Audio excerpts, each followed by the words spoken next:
Welcome to my YouTube channel AN Fun Factory Moral Stories for Kids. जादुई strawberry का बाग। एक दफ़ा का जिक्र है कि बहुत दूर के इलाके में एक एल्डोरिया नामी गांव था। इस गांव में एक बहुत ही खूबसूरत स्ट्रॉबेरी का बाग था जो बहुत ही ज़्यादा खूबसूरत और दिलकश नज़र आता था, और इस बाग में खूबसूरत स्ट्रॉबेरी की खुशबू दूर दूर तक फैली हुई थी। जो भी इस बाग के पास से गुजरता उसका बहुत दिल करता कि वो बाग में जाए और मज़ेदार और रस भरी स्ट्रॉबेरी खाए, मगर हर कोई डरता था इस बाग में जाने से, क्योंकि ये एक चुड़ैल का बाग था। जो भी इस बाग में जाता चुड़ैल उसे मार डालती थी। इसी वजह से कोई भी उस जादुई बाग में जाने से डरता था।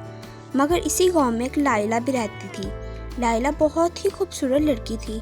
लाइला और उसके बाबा जॉन दोनों ही घर में रहते थे, क्योंकि लाइला की मामा जिंदा ना थी। लाइला पढ़ाई में बहुत ही होशियार थी। दूसरों की मदद करना भी लाइला को बहुत पसंद था। एक दिन लाइला कॉलेज से घर आई तो देखा लाइला के बाबा की तबीयत बहुत ख़राब थी और बहुत तेज़ बुखार भी था। तो लाइला ने जॉन को दवाई दी और खाना भी दिया, लेकिन जॉन ने खाना खाने से मना कर दिया। तो लाइला ने पूछा, बाबा जान आपने खाना भी नहीं खाया, आप मुझे बताएं आपने क्या खाना है, मैं आपको ला कर देती हूँ। तो जॉन ने कहा, मेरा फल खाने को दिल चाह रहा है। तो लाइला कहती है, ठीक है बाबा, मैं आपके लिए फल लेकर आती हूँ।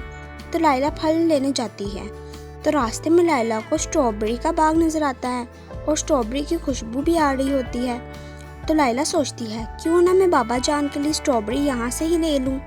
फिर लाइला सोचती है, ये बाग तो चुड़ैल का है, अगर इसने देख लिया तो फिर कहती है, मैं ऐसा करती हूँ कि मैं बाग के अंदर जाती ही नहीं हूँ, बल्कि बाहर से ही कोशिश करती हूँ कि कुछ स्ट्रॉबेरी तोड़ ही लेती हूँ। तो लाइला ऐसा ही करती है। लाइला स्ट्रॉबेरियाँ तोड़ ही रही होती है कि चुड़ैल आ जाती है और लाइला को देख लेती है और फ़ौरन लाइला के पास आती है और कहती है, ए लड़की, तुम्हारी हिम्मत कैसे हुई मेरे बाग से स्ट्रॉबेरियाँ तोड़ने की। तो लाइला कहती है, मेरे बाबा जान की तबीयत बहुत ख़राब है, उनके लिए कुछ थोड़ी सी स्ट्रॉबेरियाँ ले रही हूँ। तो चुड़ैल कहती है, ठीक है, अगर ऐसी बात है तो तुम यहाँ से स्ट्रॉबेरी ले सकती हो, मगर मेरी एक शर्त है, तुम रोज़ मेरे इस बाग की सफाई करोगी तो तुम जितनी चाहो स्ट्रॉबेरियाँ ले सकती हो। तो लाइला कहती है, ठीक है, मैं बाग की सफाई कर दिया करूँगी।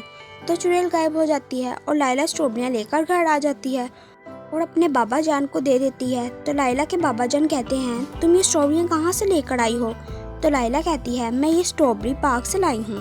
तो लाइला के बाबा कहते हैं, वो तो चुड़ैल का बाग है, तुम वहाँ क्यों गई। तो लाइला कहती है, बाबा जान आप फिक्र ना करो, मेरी चुड़ैल से बात हो गई है, वो कहती है तुम स्ट्रॉबेरियाँ ले जाया करो। मैंने चुड़ैल से इजाज़त ले ली और रात हो जाती है और लाइला सो जाती है, और जैसे ही सुबह होने वाली होती है चुड़ैल आ जाती है और लाइला को कहती है, मेरे बाग की सफाई का टाइम हो गया है, चलो मेरे बाग की सफाई करो। तो लाइला कहती है, इतनी सुबह, अभी तो रोशनी भी नहीं हुई। लाइला की बात सुनकर चुड़ैल को बहुत गुस्सा आता है और चुड़ैल लाइला पर जादू कर देती है और लाइला को स्ट्रॉबेरी बना देती है और उसे अपने साथ बाग में ले जाती है और एक पौधे को लगा देती है और खुश होती है और कहती है, मेरा बाग और भी ज़्यादा खूबसूरत हो गया है। तो लाइला चुड़ैल से कहती है, मुझे माफ़ कर दो, मैं करती हूँ बाग की सफाई। तो चुड़ैल कहती है, तुमने अपना वादा तोड़ा है, मैं तुम्हें कभी माफ़ नहीं करूँगी, अब तुम सारी उम्र इसी तरह स्ट्रॉबेरी बनकर रहोगी। तो लाइला को बहुत सोचने के बाद एक तरकीब सूझती है और चुड़ैल को कहती है, आप एक बार मुझे मौका देकर तो देखें, मैं ऐसी सफाई करूँगी कि आप हैरान हो जाएंगी, आपका बाग और भी ज़्यादा खूबसूरत हो जाएगा। चुड़ैल कहती है, मैं एक मौका तुम्हें देती हूँ। तो चुड़ैल लाइला को वापस लड़की बना देती है और कहती है, चलो अब जल्दी से बाग की सफाई शुरू करो। तो लाइला कहती है, सफाई के लिए मुझे आपका ये वाला झाड़ू ही चाहिए, इस झाड़ू से मैं ऐसी सफाई करूँगी कि आप खुश हो जाओगी। तो चुड़ैल कहती है, ठीक है, ले लो ये झाड़ू। जैसे ही चुड़ैल लाइला को झाड़ू देती है, झाड़ू लेते ही लाइला झाड़ू पर बैठकर चुड़ैल के बालों से पकड़ लेती है और हवा में उड़ती है और चुड़ैल को एक बड़े दरख्त में मारती है और चुड़ैल बहुत ज़ख्मी हो जाती है। लाइला फिर से ऐसा ही करती है और चुड़ैल मर जाती है।